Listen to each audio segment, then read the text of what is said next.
So it begins for the preliminary round of our Premier Volleyball League Open Conference. The Air Force Lady Jet Spikers nagbabalik dito sa inyong PVL.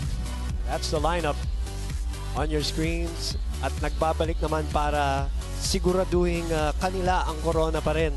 Ay itong Creamline Cool Smashers, ayaw nila maulit yung nangyari dun sa Reinforced Conference. But yet, with everything that happened and in that Reinforced Conference, like basically three changing coaching changes, including of course si Ed Ortega na nag-coach din para sa kanila on the interim while waiting for Coach Tai. They still made it to the finals. They still racked up 13 straight wins before losing to Petrogas Angels. Pero yeah, now they want to start fresh. And speaking of starting fresh, we welcome back officially to the PVL, Air Force Lady Jet Spikers, who get the first crack dito sa ating Open Con. Spikers, before we get going in this ating laban, as Eliza Valdez there is checked. So many exciting things, as we said. They're coming back. We've got we got two new teams also. And one of those new teams will feature another legend who's returning to volleyball action, who's very close. I covered her whole collegiate career also, which says something about me. Now you're here with me. So it's an exciting time because Ina Santos is, you know, before a lot of other... and of course, she was an inspiration to a lot of the players that we actually see now. Kasi during her collegiate years, high school, yung mga ibang players na nakikita natin naglalaro ngayon. So tulad ni Eliza. Tulad ni Eliza, that's right. So she is actually one of those, we'd say, shorter players who really made a very, very big impact in the collegiate level during her UAAP. Exciting yan. As exciting naman ang ating palitan dito between Creamline and the Air Force Lady Jet Spikers for 2-all. You know, I said in the pregame, and you know, a lot of the Eliza fans like this Open Conference because they know the guys that we've known and seen over the years without the imports. And this is an exciting time for the Valdez fans. They haven't really stopped. They've been constantly engaging themselves in tournaments, games, training. Kaya naman talagang pinipilit nilang sabayan itong galaw ng Creamline Cool Smashers. But nakikita natin ang sagutan so far when it comes to offense. Alamata with a kill there. Coach Jasper Jimenez, one of the most likable coaches you'll ever meet. As Gumabaw pounds the pavement. Team line up by 1. 4-3. Ang ganda ng simula natin dito. It's a good close start for both these teams. Semana sa gitna. Atienza was there. Parado to Galanza. Yan ang kadiagonal ni Eliza. As Eliza is serving, Gemma Galanza now will be the primary attacker on the Open. That was a great down the line attack. At andun si Semana, but because of the force of that... Are the defending champions. Back set. Great setup. Gumabaw chasing, keeping it alive. Chance ball para sa Air Force. Semana muli. Palomata binitin ng konti. Palomata was still there. And that point is still alive. Chance for Creamline here. Open to Galanza again. And another kill. Courtesy of the former Adams and Soaring Falcon. 7-3.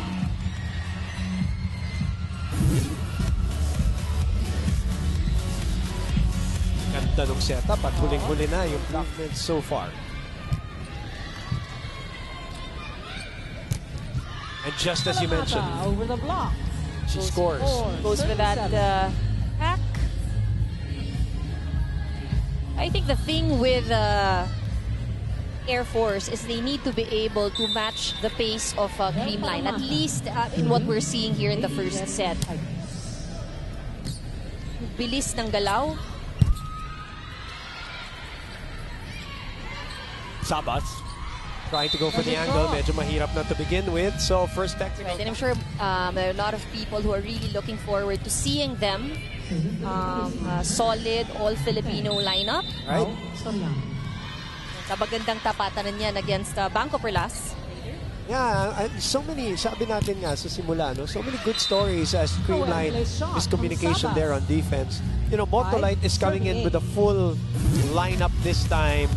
Hindi yung katulad ng Reinforced na they had barely, 2 to 3 weeks to prepare. They actually had like, 4 or 5 players on the start of the conference. And then you have, you know, the new teams in Chocomucho and Chef's Classics. And of course, the returning Air Force team. So there's so many things to look at for these 9 teams. And Myla Pablo, we're hoping that she is healthy and ready to go finally for the Open Conference. Yes. I miss seeing Myla Pablo. Yeah, or we've missed her because of the injuries. And so that's why everyone, most especially her fans, talagang inaasahan na very good recovery yung kanyang pahinga. That's Jay Sabas getting the point back. 6 will be serving 9. Air Force team looks like they're in shape conference. And I asked Coach Jasper because there are a lot of new faces in this lineup. Ang sabi niya, they've managed to train as a team na solid for the past 7 months, which is a good sign because it begins today. Remember, you can tweet us at ABS-CBN Sports with the hashtag BBL2019. Dinala sa kabila. Pantino. And Mayan Pantino able to get it through the block. Mahabal ng 4. Look at that set from Wendy Han. Former UAP champion and MVP. Semana, of course. A lot of people looking up to her dahil hindi lang setting position ang kaya nito. She's probably done all positions. Right. Valdez. Semana will open back to Mayan. Taas para kay Pantino. Valdez flies. But it's out. Ball is out. Point and serve for the Air Force.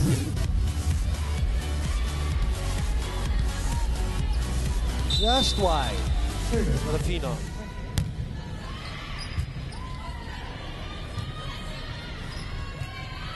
Chance ball para dito sa Air Force. Semana. Palomata. Pinalik ang bola and there for the follow-up. Able to score. 12-8.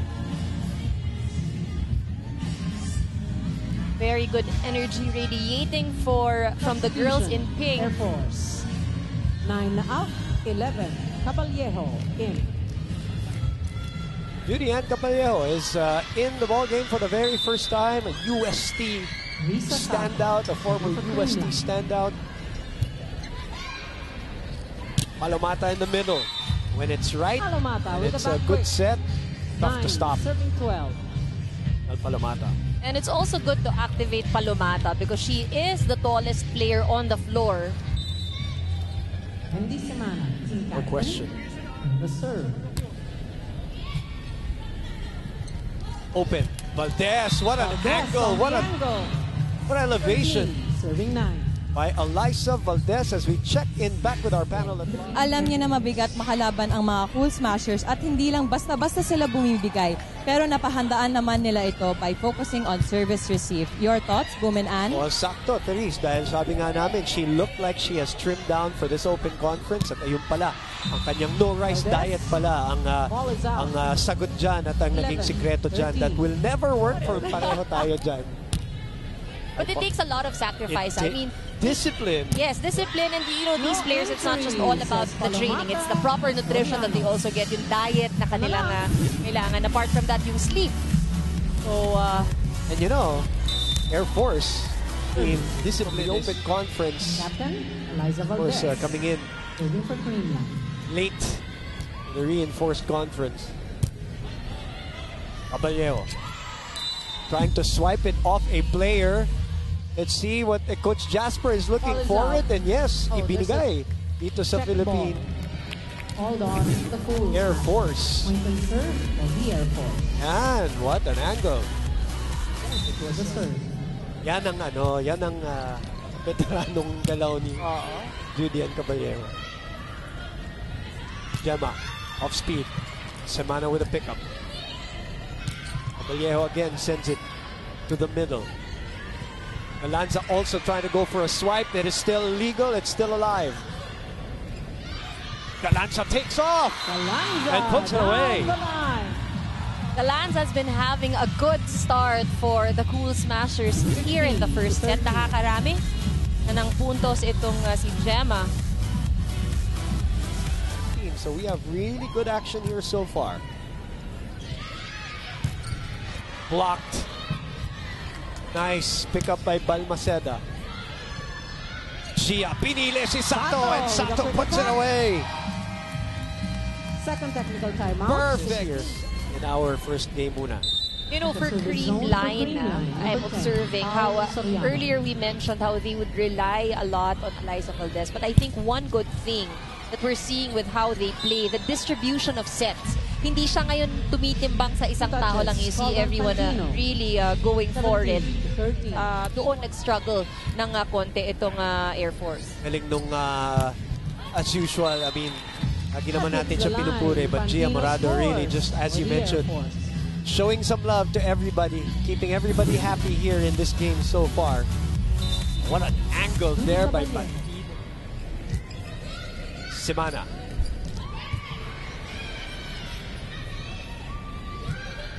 Tinulak ni Eliza.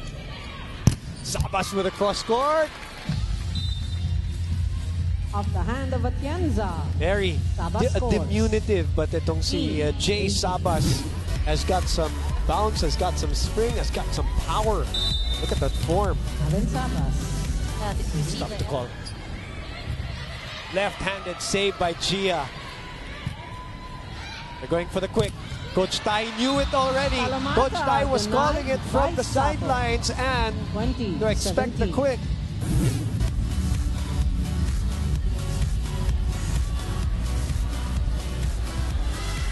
And that's why the blockers were ready.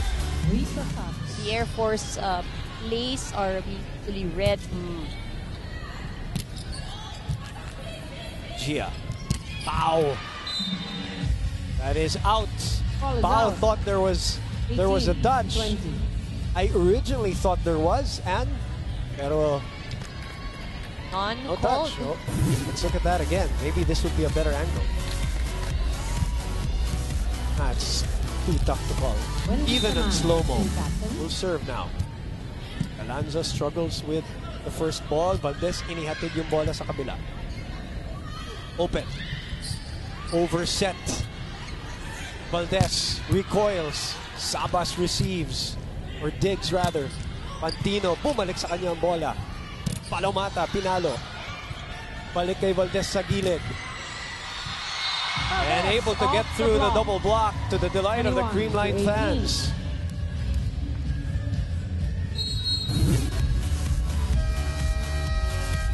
I'm out.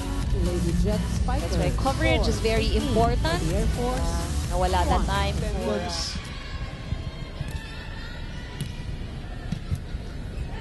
Excited to see the rest of the teams, as some of the other teams are scouting the 4 teams that will play today. During the huddle now, we were listening to the Jet Spikers. Very calm. Si as always, si Coach Jasper. And yung effect nito sa team niya, no? They come back from that huddle, nakakakuha agad ng puntos. Yeah. I like it. It's always, parang there's always no panic. It's not frantic, his timeouts. 22 to 19. Eliza getting that clean hit. Yes. Cross court. So Valdez will serve. Eliza Valdez. Bumabaw, Pau Soriano. Full front line pa rin para kay Coach Tai. Kinaliwa. Ipalumata. They won't call that. Eliza gets accidentally hit in the head by Atienza on the chase. It happens. It happens to all these players. Did it happen to you yesterday? I heard you were on the court Yes. in an intense match yesterday, and Season 60-ish. So, with it's a combination of Ateneo, Lasal, and may tayo import pa kami, si Pitoy, Patsarisang Muag. I'm waiting for my partner to stage a comeback also, so that there's media coverage and merong hype. And By the way, I'm not... Manila, Santos lang. Even if I lose you here at the side, if we can watch you play again there, we would be very happy. In the meantime, 21-20. Well, let's see the reminder of Coach Jazz. Ayusin ang kanilang serve. May pagkakataon sila dito. That's a great decision by Antipuesto. Hindi pa nakapwesto, so to speak, itong Creamline sa depensa. And Antipuesto has been targeting that area.